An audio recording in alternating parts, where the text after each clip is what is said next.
Saya sebagai orang yang awam, tidak berilmu, ikut ulama-ulama guru-guru kami di Azhar yang sudah mengeluarkan keputusan pada tanggal 15 Maret 2020 tentang gugurnya sholat Jumat dan sholat fardu.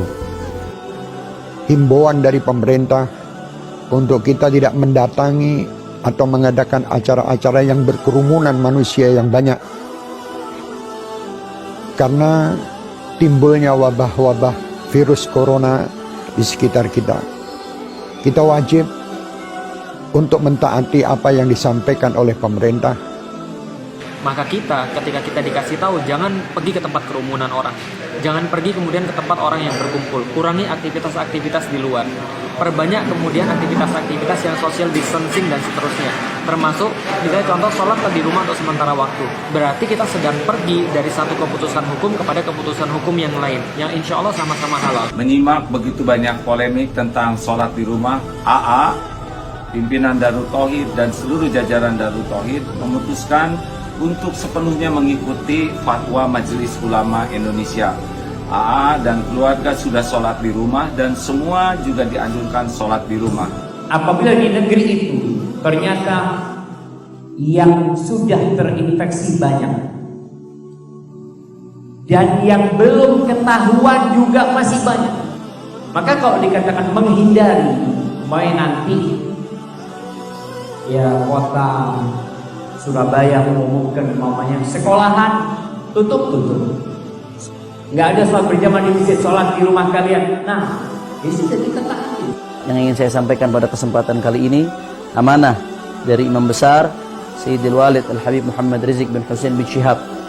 Beliau menyerukan kepada seluruh ta'lim dan tabligh akbar FPI di seluruh daerah yang terpapar wabah corona atau yang terindikasi terpapar wabah corona, beliau menyerukan agar seluruhnya dihentikan atau diliburkan terlebih dahulu sampai keadaan kembali kondusif. Agama Islam mendahulukan kemanusiaan atas keberagamaan.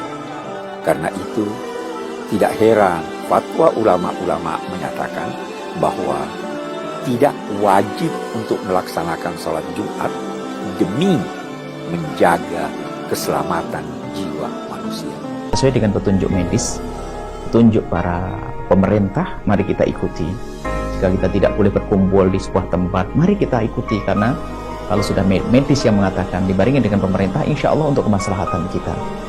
Jangan lagi mengadakan kumpul-kumpul untuk sholat berjamaah di masjid maupun sholat Jumat, karena penyebaran virus COVID-19, virus corona itu tidak kebanyakan kasus orang yang mengidap virus corona tidak menunjukkan gejala apapun. 85% tidak menunjukkan gejala apapun. Dan kondisi sudah dia nyatakan sebagai pandemi global, dan itu adalah penyebaran penyakit yang paling dahsyat. Hafizahullah, misalnya dilarang mengadakan acara-acara keramaian, ya sudah kita taat. Ya kalau ternyata masjid tidak boleh datangi karena terbukti terjadi banyak virus corona, ya sudah, tidak usah datang. Mengurangi mobilitas, social distancing, hindari kerumunan massa, hindari keramaian, cukup berada di rumah kecuali ada darurat yang sangat mendesak. Kata mereka virus corona itu konspirasi Dajjal. Buktinya MUI Majelis Ulama Indonesia mengeluarkan semacam fatwa atau himbauan untuk menutup masjid. Tapi mal-mal, PT-PT, tempat hiburan dan maksiat kenapa tidak ditutup? Kenapa masjid aja? Kata mereka begitu, saudara. Maka saya jawab, dungu. Sejak kapan Majelis Ulama Indonesia MUI mempunyai wewenang untuk menutup PT atau menutup mal-mal atau tempat hiburan? Sejak kapan? Kau suruh yang punya PT, yang punya mal itu menutup mal mereka dan menutup PT-PT mereka. Dalam keadaan darurat dan semua orang memandangnya darurat, sejalan juga dengan protokol dari pemerintah, maka ibadah sholat itu dapat dilakukan di rumah masing-masing.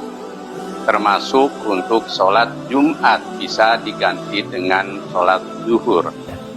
Dan saya juga menghimbau kepada pemuka-pemuka di agama lain, saudara-saudariku sebangsa dan setanah air, ya, agar sama-sama kita bersinergi menyampaikan kepada umatnya, menyampaikan kepada masyarakat juga dalam bawah binaan dan bimbingannya, agar senantiasa bisa menjaga diri, kesehatan sesuai dengan instruksi yang kita dapati, dan bisa menyatukan kita dalam suasana kebangsaan yang utuh, baik, dan semoga Allah membebaskan kita dari wabah COVID-19 ini dan memberikan hikmah-hikmah terbaik kepada kita.